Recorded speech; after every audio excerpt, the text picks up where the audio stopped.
Janvier 2026, première livraison de la nouvelle Clio 6 hybride. Février 2026, premier signalement client. Renault promet une mise à jour logicielle pour le mois suivant. On est en avril, la mise à jour n'est jamais sortie. Aucun communiqué, aucun rappel, aucun calendrier. Pendant ce temps, les concessions continuent de livrer le modèle. Si vous en avez commandé une, vous allez la recevoir avec exactement le même défaut que les voitures de janvier. Et ce que vous allez découvrir dans les minutes qui viennent, c'est que ce silence, mais pas de l'incompétence. C'est un calcul. Reprenons depuis le début. La Clio 6, motorisation e-tech full hybride, 160 chevaux, 24 000 € en finition courante. Sur le papier, l'argument est imparable. Un 4 cylindres essence d'1,8 litre, 2 moteurs électriques, une batterie de 1,4 kWh et une promesse écrite noir sur blanc dans la brochure, 80% du temps en électrique en ville. Consommation homologuée WLTP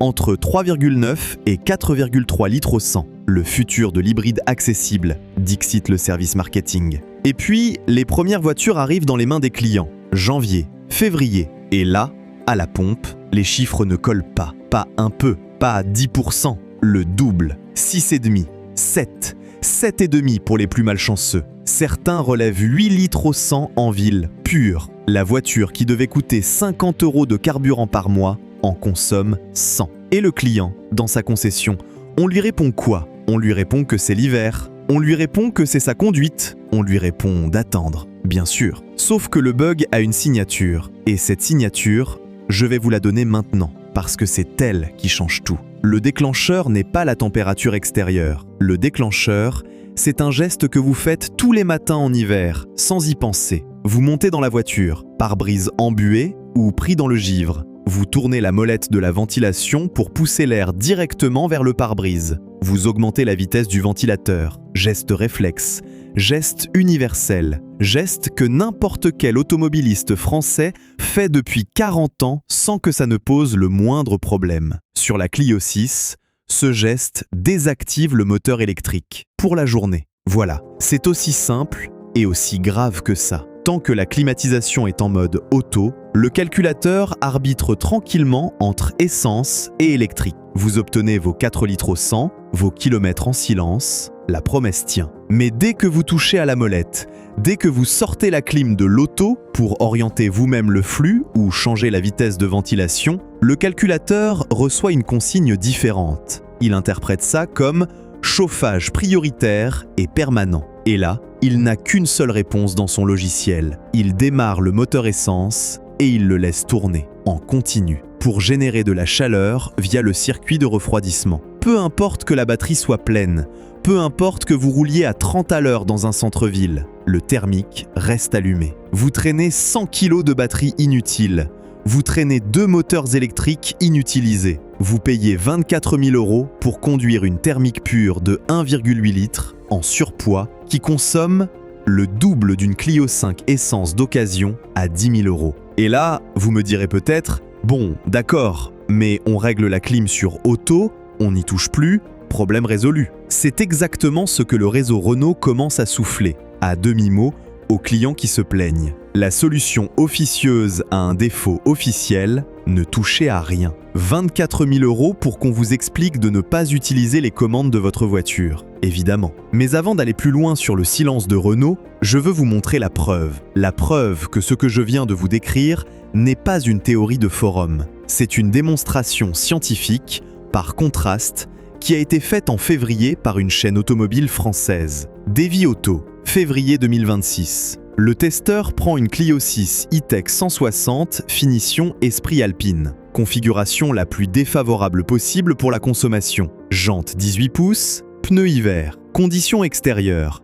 10 degrés. Pile dans la zone que les premiers signalements pointaient. Il roule 123 km sur un parcours mixte. Autoroute à 130, autoroute à 110, route départementale, ville, le tout avec la clim réglée à 19 degrés. Mais en mode auto. Il n'y touche pas. Résultat à la pompe, 4,3 litres au 100. Sur 60 km d'autoroute, 28 km parcourus en 100% électrique. La voiture promise, la voiture homologuée, la voiture qu'on vous a vendue. Vous comprenez ce que ça signifie? Davy Auto n'a pas démenti le bug, il l'a démontré. Il a démontré que la Clio 6 en mode auto strict fonctionne exactement comme annoncé et que dès que vous sortez de ce mode, la voiture se transforme. Le défaut n'est pas thermique, n'est pas mécanique, n'est pas une fatalité physique. Le défaut est piégé. Piégé pour celui qui ne sait pas, piégé pour celui qui se comporte comme un automobiliste normal. Et Renault le sait. Renault sait depuis janvier que ses clients vont toucher à cette molette. Et Renault sait depuis janvier ce qui se passe quand ils y touchent. Au passage, parce que c'est le moment d'en parler, vous me suivez sur cette chaîne parce que je vous dis ce que les concessions ne vous disent pas et parce que je vous épargne le baratin marketing. Si vous voulez aller plus loin, j'ai mis sur heuredelauto.com, dans la boutique, le guide des marques et moteurs à fuir édition 2026. C'est 6,85 €. Dedans, vous avez la liste exacte des architectures à éviter à l'achat neuf comme à l'occasion et les motorisations qui tiennent la route. Le e-tech y figure, je ne vais pas vous mentir. Si l'analyse vous est utile, partagez la vidéo à un proche qui regarde une Clio 6 en ce moment. C'est probablement le service le plus concret que vous pouvez lui rendre cette semaine. On revient au dossier. Pourquoi ce silence de Renault? Pourquoi pas de rappel? Pourquoi pas de mise à jour? Pourquoi pas même un communiqué pour reconnaître le problème et donner un calendrier? La réponse à cette question, c'est elle qui transforme cette affaire d'un simple bug logiciel en quelque chose de bien plus lourd. Et c'est là qu'il faut faire un détour par Bruxelles. L'homologation WLTP de la Clio 6 e-tech a été obtenue en laboratoire, sur un cycle normalisé. Sur ce cycle, la climatisation est en mode auto. Le calculateur arbitre. Le moteur électrique fait son travail. Les chiffres CO2 publiés par Renault tournent autour de 89 à 96 grammes par kilomètre selon les finitions. Ces chiffres ne sont pas anodins. Ils conditionnent 3 choses. Premièrement, le malus écologique que vous payez à l'achat. Deuxièmement, l'éligibilité de la voiture aux flottes d'entreprises et aux crédits-baux professionnels. Troisièmement, et c'est de loin le plus important pour Renault, ils alimentent la moyenne CAFE du groupe à l'échelle européenne. La moyenne CAFE, c'est le seuil de CO2 par véhicule vendu que la Commission européenne impose aux constructeurs. Si Renault dépasse ce seuil, les amendes se chiffrent en centaines de millions, voire en milliards. Vous voyez où je veux en venir? Si Renault corrige le bug par mise à jour logicielle, elle modifie la stratégie de gestion thermique hybride de la voiture. Cette modification touche directement aux paramètres qui ont servi à obtenir l'homologation. Conséquences mécaniques, juridiques, inévitables, nouveau cycle d'homologation, nouveaux chiffres CO2 publiés, et probablement plus élevés. Parce que pour faire fonctionner correctement la voiture en conditions réelles, il faut autoriser le calculateur à mieux gérer le chauffage électrique, ce qui peut décaler tout l'arbitrage. Donc, reclassement potentiel dans une tranche de malus supérieure pour le client. Donc, requalification de la moyenne CAFE pour Renault. Donc, amende Bruxelles.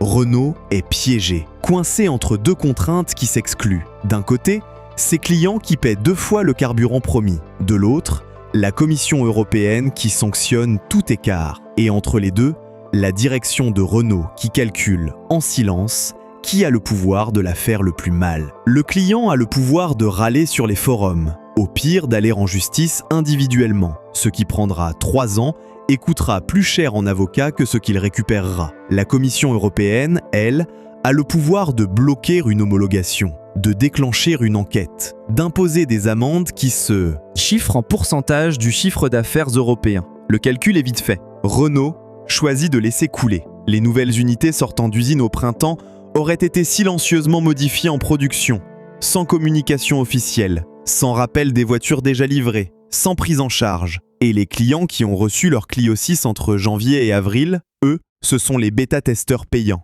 Eux, ils paieront le carburant en trop pendant les 4 ans de garantie. Et au bout, leur voiture aura une décote brutale, parce que le marché de l'occasion saura. Faisons le compte. Surconsommation de 4 à 7 litres au 100 en moyenne, soit 3 litres en plus tous les 100 km. Sur 15 000 km par an, ça fait 450 litres en plus. Au prix moyen du sans-plomb à 1,80 € du litre, on est à 810 € par an. Sur 4 ans de garantie, 3 240 €, que vous payez à Total Energy à la place de ce que Renault vous avait promis. Si vous êtes un urbain dense, climat froid majoritaire, vous montez à 1500, 2000 € par an. Sur 4 ans, on tape les 8000 €. pour une voiture qui en coûte 24. Mais retenez bien ce chiffre, parce que ce que vous allez voir maintenant le rend presque anecdotique. Parce que tout ce que je viens de vous raconter, ce n'est pas un défaut isolé sur une voiture neuve. C'est la 3e itération documentée d'une faille structurelle qui dure depuis 5 ans sur l'architecture e-tech. Et là, le silence de Renault devient autre chose qu'un calcul juridique. Il devient une habitude. Avril 2020, Renault déclenche le rappel OTS 0E2M. 154 000 véhicules concernés. Capture, Clio, Mégane, Arcana e-tech. Le défaut concerne le calculateur HEVC, c'est-à-dire le cerveau qui pilote la bascule entre essence et électrique, et une rondelle Onduflex placée entre le moteur électrique et la boîte à rapport. Symptômes côté client, message panne électrique danger affiché au tableau de bord, voyant stop rouge, immobilisation pure et simple. Le rappel court de 2020 à 2023. 3 ans de campagne pour reprogrammer les calculateurs. Et après la reprogrammation, la consommation grimpe. Sur les forums officiels Renault e-tech, les témoignages s'accumulent. La consommation passe de 4,4 à 5,8 litres au 100 en moyenne après mise à jour. Certains conducteurs rapportent des pics absurdes, à 30 litres au 100 au ralenti. 30 sur une hybride, vous lisez bien. À côté de ça, la boîte 4 rapports à Crabo, qui équipe toute la gamme e-tech depuis le début, accumule les casses. Fuite d'huile à répétition, joint SPI en rupture de stock chez Renault, ce qui oblige à des démontages moteurs et boîtes complets pour des voitures de 4-5 ans. Modules ondulaires HS, batterie qui lâche, témoignage d'immobilisation 1 mois, 2 mois, 3 mois en concession, en attente de pièces. Et la Clio 6, qui sort en 2026, elle reprend exactement la même architecture, même calculateur HEVC, même boîte 4 rapports à Crabo, même rondelle Onduflex. Renault n'a pas refondu son hybride. Renault a poussé en production une chaîne de traction dont les défauts sont documentés depuis 2020. Le bug Clio 6 n'est pas un accident industriel, ce n'est pas un défaut de jeunesse, ce n'est pas une malchance, c'est la continuation. Et c'est pour ça que ça dure 5 ans, parce que toutes les fois où Renault a eu l'occasion de redresser, elle a choisi la rustine. Vous savez ce que ça représente ? Non, vous ne savez pas. Personne ne le sait précisément, parce que personne ne fait le décompte global des e-tech immobilisés depuis 2020. Mais sur les forums, vous lisez les mêmes histoires en boucle, et vous comprenez pourquoi la Toyota Yaris hybride à la même gamme de prix, 22 ans de maturité technique derrière elle, transmission planétaire ECVT, au lieu d'une boîte à Crabo branlante, ne fait pas l'objet de ce genre de discussion. Pourquoi une Honda Jazz EHEV ne fait pas l'objet de ce genre de discussion? Pourquoi une Suzuki Swift hybride? Non plus. Les Japonais font des hybrides depuis 2003. Renault en fait depuis 2020. Et puis, il y a le crash test. Parce qu'on parle d'une voiture vendue 24 000 €. À ce prix, on s'attend à un minimum. Décembre 2025, Euro NCAP publie ses résultats sur la Clio 6. 4 étoiles. La Clio 5, sortie en 2019, en avait obtenu 5. On régresse. Sur un véhicule neuf, supposément amélioré, plus cher, on régresse. Protection du conducteur en choc frontal au niveau du torse. Notez mauvais. Le mot exact dans le rapport. Mauvais. Passager. Moyen. Aide à la conduite. 73%. Avec un échec sur le freinage d'urgence face à un véhicule arrivant en sens inverse. Sur ce type de scénario, en 2026, échouer, c'est lourd. La même année, 2 voitures chinoises low cost passent le même test. La BYD Dolphin Surf, la Leapmotor B10. 5 étoiles toutes les deux. 20 000 € pour la BYD, une voiture chinoise vendue moins cher qu'une Clio française, on en est là.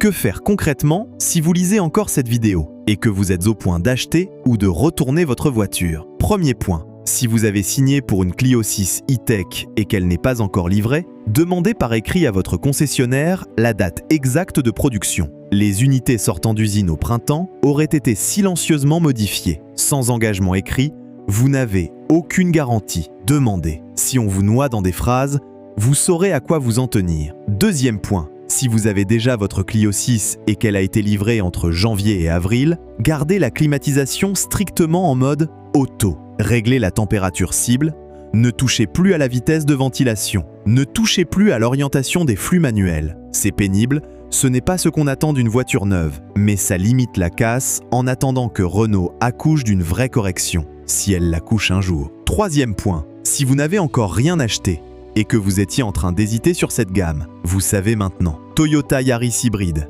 Honda Jazz EHEV, Suzuki Swift, ou alors, et je le dis sans plaisanter, une Clio 5 d'occasion post-rappel OTS 0 E2M, donc à partir de 2023, mature, corrigée, à un prix qui vous fait économiser 10 000 €. Le marché de l'occasion la valorise mieux que la Clio 6 perdra de valeur dans sa première année. C'est dit. Et le dernier mot, parce qu'il faut le dire, et que je vous dois la franchise. Renault a homologué une voiture qui, dans les conditions normales d'usage en France, entre octobre et mars, ne respecte pas les chiffres qu'elle a déclarés à la Commission européenne. Renault le sait depuis janvier. Renault ne corrige pas, parce que corriger, c'est avouer. Et la Commission, elle, ne dit rien non plus, parce que ouvrir le dossier d'un constructeur français déjà fragilisé sur l'électrique, c'est politiquement explosif. Donc on laisse couler, on laisse les clients absorber, on laisse l'opinion s'épuiser. Et dans 2 ans, plus personne n'en parlera. Sauf vous, si vous avez payé.